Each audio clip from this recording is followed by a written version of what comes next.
Season finales are always a hard thing to do in any TV series, especially like Power Rangers, because there's so many characters, there's so many pieces that have to be resolved at the end of the seasons.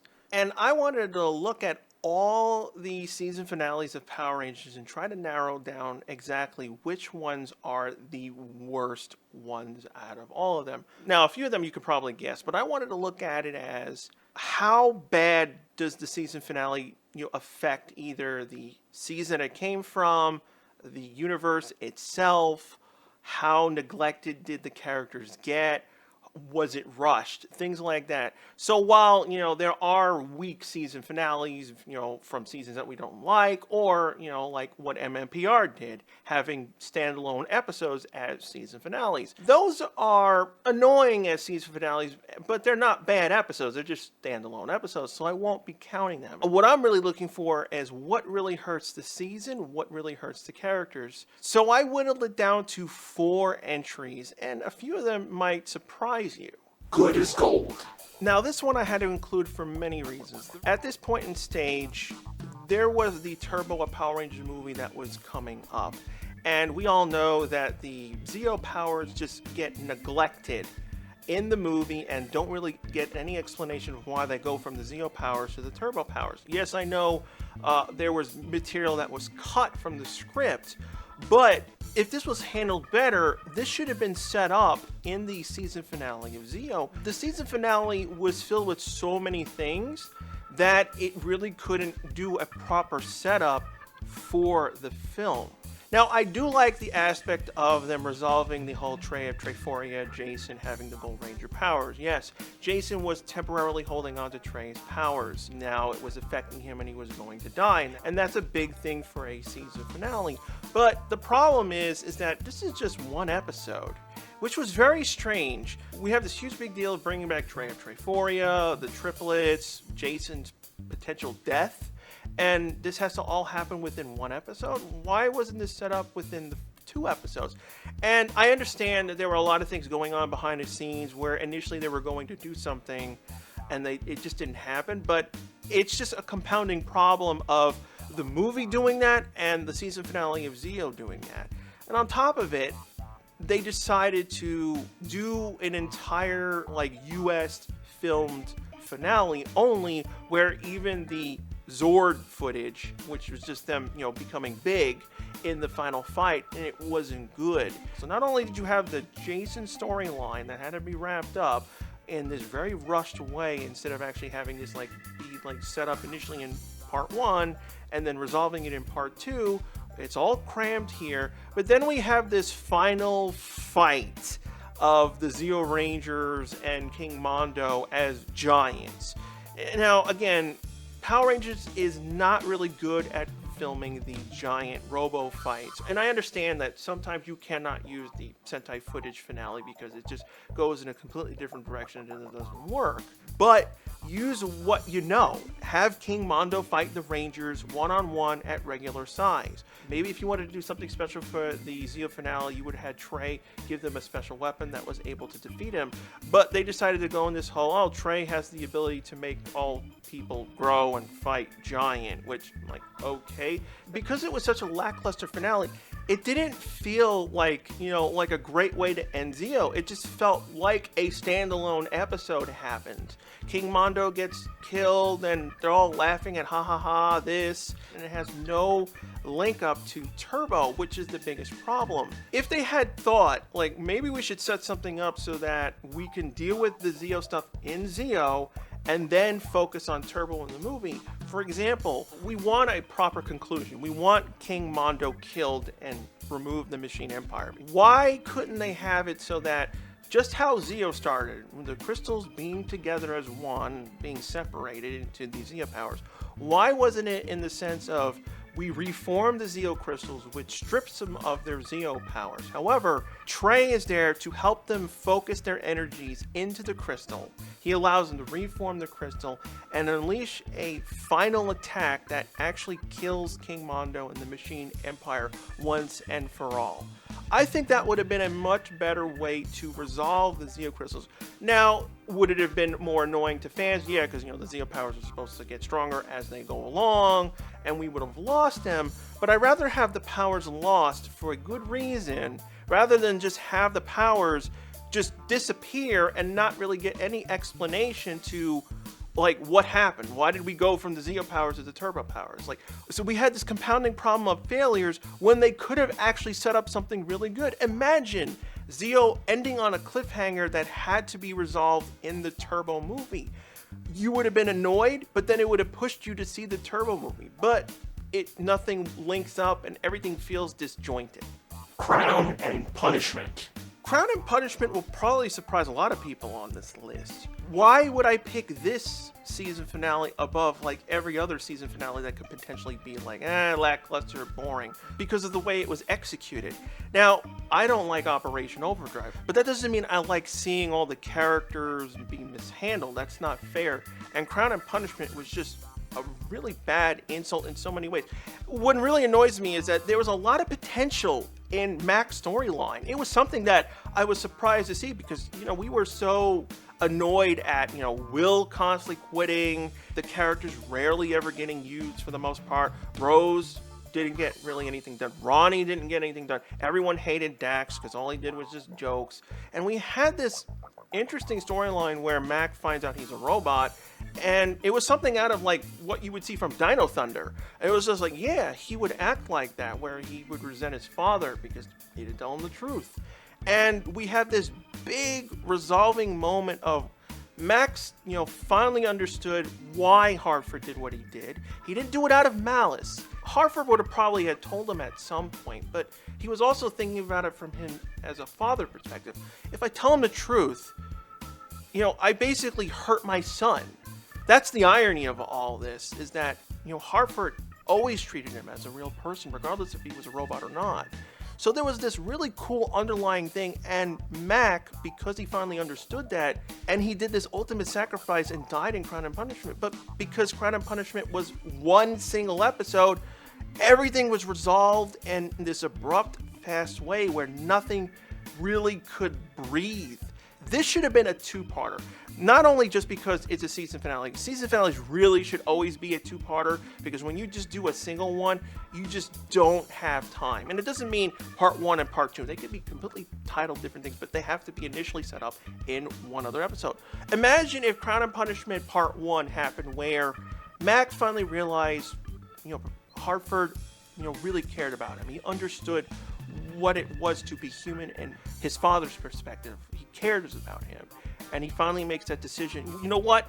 It was wrong for him to not tell me, but it was also wrong for me to act like this. And he takes, responsibility of his actions. And he's, sick and tired of Florius and all the villains who've been, constantly getting in their way. The Corona Aurora now is finally formed. And it's a real threat. The world can end. Anything can be granted. And Mac's like, you know what? This is more important than what's going on with me. Imagine the first part of Crown and Punishment where Mac dies, where he actually takes out Florius. Because the thing is that they also rushed through is that the one thing that Bokendra did, they resolved the season finale in a couple of parts. Well, they used Moltor's counterpart in one portion, and then of course Florius' counterpart in the other. They should have done something similar so that, yes, you want Florius to be the final baddie, which is fine, but you needed to have Moltor be a big problem as well. So imagine if the finale of Crown and Punishment Part 1 was where Moltor initially got the crown, and the only way to stop him was Mac was killing himself. And that's where the first part ends. We don't have a Red Ranger. The Rangers are down one man, and they have to stop Florius from getting the crown. We don't have access to the Sentinel Knight anymore. The armor's destroyed. They only have what they can work on. And then, in the back of their heads, they're dealing with Mac's death. That would have been a much more poignant thing to deal with. All the characters are trying to hold out with Mac's death. We have the world ending. We don't know what's going to happen to Corona Aurora. How are we going to stop Florius? It would have been really interesting if Florius was simply, killed by the remaining team. I didn't hate how they brought back Mac. Yeah, it's the whole Pinocchio thing, the Corona Aurora, which is fine. I didn't really mind that. He turned into a real human being, which is great. It brings him back to life, and it also answers any potential issues if Mac ever came back in a future season, because, the actor, of course, would age, and it'd be kind of confusing if he was still a robot and he aged as well. But the thing I really also hate is that the Corona Aurora, the issue is that when you have such a device that can grant pretty much anything, like, how did all this initially set up? Now, we know that the Corona Aurora, when it's fully formed, the Sentinel Knight he's fully, he's alive, he has his full power, he can, use the Corona Aurora and protect it. Well, how did it all initially happen in the first place? If someone used a Corona Aurora and they granted their wish, well, how did the Sentinel Knight lose it? Well, at that moment when they granted the wish, the Aurora is still around, so why didn't Sentinel Knight take it? Like, what happened to initially cause the gems to be separated? We don't really see anything. That's the thing that's annoying when, at the ending, when we see the Sentinel Knight use the Corona Aurora and he just simply takes it off Mac. Oh yeah, he's alive and everything, and he takes it and goes away and wraps up that storyline. But I was like, how did everything start? It doesn't really make any sense. This is where Dragon Ball comes in and does it right. When you have something so powerful with the Corona Aurora, you need it to have rules and limitations. That's what's good about the Dragon Balls in that series, where if you find the Dragon Balls, it grants you virtually any wish, but once you do that, they have to recharge for 1 year, and they automatically get scattered around the planet where you have to find them again. This protects the abuse of the magical powers, and it still gives tension to the series, because again, if you have to wait a year, or you just cannot locate the Dragon Balls, because they can be hidden, they are not 100%, oh, you can find them. So it gives you the stakes that you still need, even though you have this magical wishing device that can grant you anything. The Corona Aurora should have been something very similar, but because, everything's just resolved in one episode, the Sentinel Knight can use it, it seems to be unlimitedly, and it doesn't make any sense why the powers were separated, lost around the world, and how he was weakened. So overall, it's a really bad season finale for the Overdrive cast, because pretty much they really don't get to do much. On top of it, Mac's death kind of just gets resolved pretty much quickly, which is just really a missed opportunity. And then you have the Corona Aurora having so much power, can be used. Like, how did it get lost in the first place, and how did Sentinel Knight not protect it when it was originally first formed? The legendary battle. Now, of course, this episode was going to be on the list, but I want to talk about the legendary battle in a different way that most people have done, because we always focus on how it was such a disappointment because, it's 20th anniversary. They, really wasted the opportunity of bringing back so many characters. They really didn't have time to be there. We really didn't get them to fight. It was such a letdown for so many different reasons. But I want to talk about it from the perspective of the Megaforce, Super Megaforce cast, of how it was a disservice to them. Now, like I said, I don't like Megaforce and Super Megaforce's characters because they were just misused, missed opportunity. Any potential out of them just got wasted because of things. They wanted to follow the Sentai. They're mixing two different seasons, so characters clash, characters don't make sense. Characters that could have been interesting, like Orion, Noah, Jake, Troy, they just got thrown on the wayside because they were just trying to combine two seasons of Sentai that are completely different from each other and trying to live up to those expectations of, oh my god, we have the old suits and we can bring back old characters. So the entire finale fails for two reasons. One, because, we got a lackluster 20th anniversary. The characters that were brought in really didn't get to do anything. But for the second, and I think the biggest reason, is that why was the legendary battle in the season finale of Super Megaforce? Yes, an anniversary is very important. But notice whenever we have an anniversary season in any of the previous seasons, the anniversary is its standalone 1 or 2-parter somewhere in the middle of the season and not the season finale. Why is that? Because you hurt the characters of the current running season. Ultimately, why do we care about Megaforce / Super Megaforce? Because we want to see the old suits. That's a disrespect to the Megaforce characters. The legendary battle should have occurred in the middle of Super Megaforce, where we bring back the old characters and they can have their time to shine. While the actual season finale of Super Megaforce should have been about Troy and the others only. This had happened in the past with another TV series, Star Trek Enterprise, where they did the same thing. They were thinking, all right, this run of Star Trek is ending. Let's try to give a thank you to the fans. What did fans like the most about that run of Star Trek? People really love TNG. Let's bring back 2 TNG characters in Enterprise. Yeah, I love Riker and Troy, but I don't want Riker and Troy to be in the series finale of Enterprise. Enterprise is ending. I want to see the characters from that show get resolved and end. Literally the exact same thing happened in Enterprise and in the Legendary Battle. So because you have so many expectations, nothing ends up feeling good. All the guest characters feel rushed.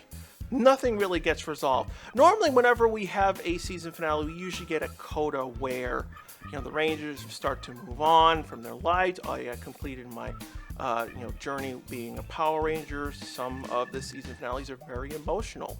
Time Force is one because Jen and Wes have to be separated. They have to go back to their own time period. Wes and Eric have to stay in 2001. Or Wild Force, where Princess Shayla is like, yeah, you completed your journey, you completed your duties, you grew as characters. It's time for me to go back to sleep. And the Rangers lose their powers, they give up their jackets, and they all part ways and move on to their regular lives. Super Megaforce, because it has to deal with all that baggage of the Legendary Battle, we have to see this humongous fight, which on top of it wasn't even a good fight. All they were fighting was X-Borgs, because they were restricted in what they had, because they couldn't really use the original Gokaiger ending, because unlike Super Megaforce, Gokaiger actually had a brain. They, in their season finale, focused solely on the team. Don't get me wrong, they did use all the various powers and stuff and everything, but at the end of the day, Gokai Red through Gokai Silver were the stars. Yes, they did have cameos from past Rangers pop up, but where? At the end credits. They were simply put in there at the end credits or as a pep talk for the main cast, but it was ultimately the main characters the focus. While in Super Megaforce, all we cared about was the old suits, the old Rangers in this big fight. We had a lackluster big fight. We had very little use of these characters. I mean, for God's sakes, Emily and Mike from Samurai appear and never speak a single line. That's not fair to them. And then the way we end Super Megaforce is with them throwing down the sword and walking off. We don't get a goodbye from Tensu, Gosei, anything that could potentially be resolved from any of the stuff that was initially set up in Megaforce and Super Megaforce that just was not answered. Nothing gets done. It's like, we do not care about Gosei and Tensu. They just simply disappear.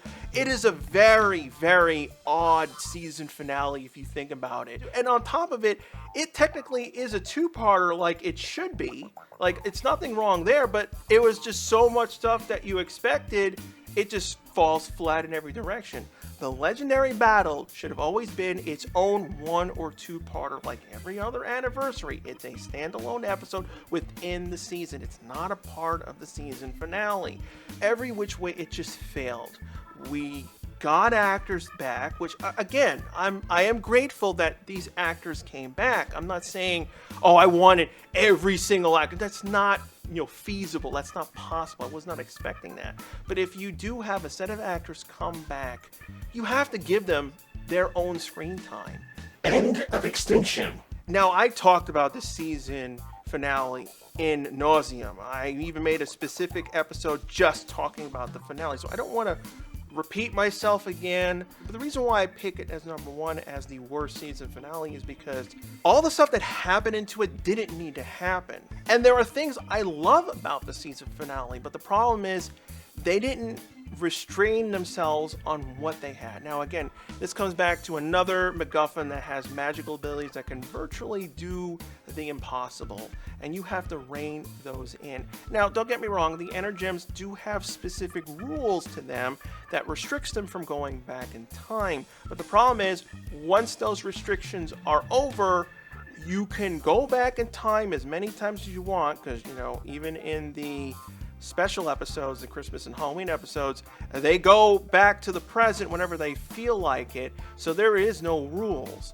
The Energems needed to have a really limited rules in order for them to have not screwed everything up. The problem was the writers thought it was a cool idea for them to go all the way back to the beginning of the pilot episode. And that was the worst call, because before that moment, Power Rangers was in its standard universe. Yes, we had RPM, which unfortunately had to be forced into its own universe because of the way their Earth was in the state. It just would not work in any other way. It had to be in its own different dimension. But before that finale of Dino Charge, it was in PR's normal universe. They had to remove it from the normal universe because of what they did, and it had to happen. I loved that they, basically killed everyone on Earth. That's a worthy season finale cliffhanger moment. Them going back in time, I thought, was a really cool idea. The problem is the scope of how far the time travel went was the issue. Everything in the season finale, I think the only dumb thing I really didn't like was them holding up the mirrors. It really was not believable. They should have just thought of it in a different way. It would have been a rewrite of that entire section. I still would have liked to involve the city, of course. It's kind of like how Mystic Force used the city. The city was used in order to boost the magical powers, because they were just, helping out the Mystic Force Rangers. Something similar could have happened with the Energems. What they could have done was they should have had the Energems kind of like, they are based off the batteries from Kyoryuger. They could have had the Energems have a special ability that once the Dark Energem was destroyed, was able to gather energy from all living life. Kind of think of the Genki Dama / Spirit Bomb from Dragon Ball. A similar idea. And then that would have been a way to, kill Sledge in the finale.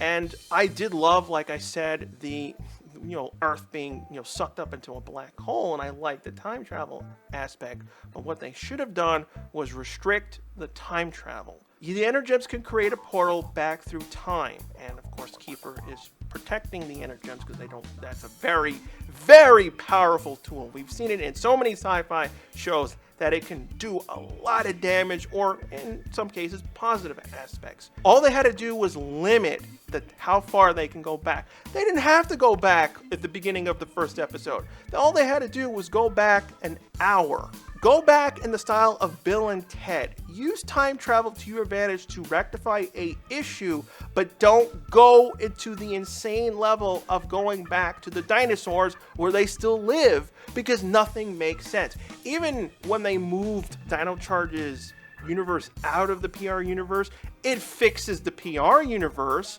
but it doesn't fix Dino Charge's universe because nothing would work. Once you do something, and you say you change something, that will affect it to a certain extent, whether it's localized to your own family, like Back to the Future, or in Dino Charge's case, keeping the dinosaurs from dying. I'm sorry, you preventing that would change everything about that Earth. If the dinosaurs lived, they would have potentially millions of years to evolve, and they could have become humanoid-like, or because everything else is disrupted, humans may not exist. Maybe the dinosaurs still died out because of, various circumstances that could have happened in the future. But humans could not have evolved because all the events that lead up to humans coming from that no longer occurred. Everyone would have either A, been erased from time, which again, the Energems could have just protected them. That's what it did anyway. But the real outcome would have been like, there would have been no home. They would have had to have gone back in time a third time to fix their mistake. Now, if they had done that, I would have been more forgiving, but because of all those choices they decided to do in that finale, they destroyed everything. The Dino Charge season, unfortunately, does not work. I have my problems with, the characters not being used, too many Rangers, Claire and Keeper just completely dying off and them never being used. The potential from Ivan, but the finale just ruins all the potential that Dino Charge had built up from its first season. Because, so many people were so upset from Samurai being mediocre to crap, Megaforce, Super Megaforce being complete crap. So we finally had Dino Charge Season 1, and I was like, oh my god, we actually have a decent Power Rangers season again. Great. And Season 2 started out okay and fine, and then it progressively got worse until the point of the finale. It hurts me because I love time travel, and it just ruins that.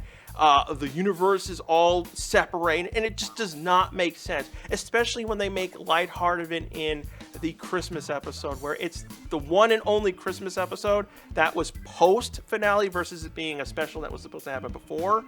And they just kind of made fun of it, like, oh, see the dinosaur with the giant Santa hat? Ha ha ha. And I'm like, well, there are a lot of people that would defend it as, well, Power Rangers is a kid show, who really cares? It's like, that's not an excuse. No matter if you're a kid show, an adult series, you have to have internal consistency and logic.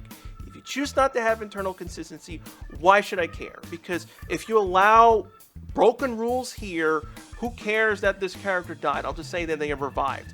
But you wouldn't like that. That's what I really hate about the argument. It's just, it's not in good faith. You would hate it if I said, that person just simply revives right now and there's no explanation. Everyone would hate that. Why? Because it ruins an emotional moment. It potentially ruins, logic in the series. If you hate it here, you have to hate it everywhere else. Personally, I may not like something, but at the end of the day, if it has to logically happen, it has to logically happen. My emotions will not override that, and that's the reason why I consider End of Extinction as the worst, currently at least, the worst season finale that Power Rangers has ever done. And I really don't see any other season doing that. The only way I could potentially see End of Extinction ever being superseded with a worse season, it'd have to be something so horrific where it just wouldn't be done. Like, the entire Ranger team is dead in the season finale and no one ever gets revived. That's it. It has to be such a miserable, a horrific season where something like that happens. Unless they want to do another time travel story where they destroy even more stuff. While everyone complains about Time Force having very little time travel in it, in a way I'm grateful that that happened, because look what happened in this episode.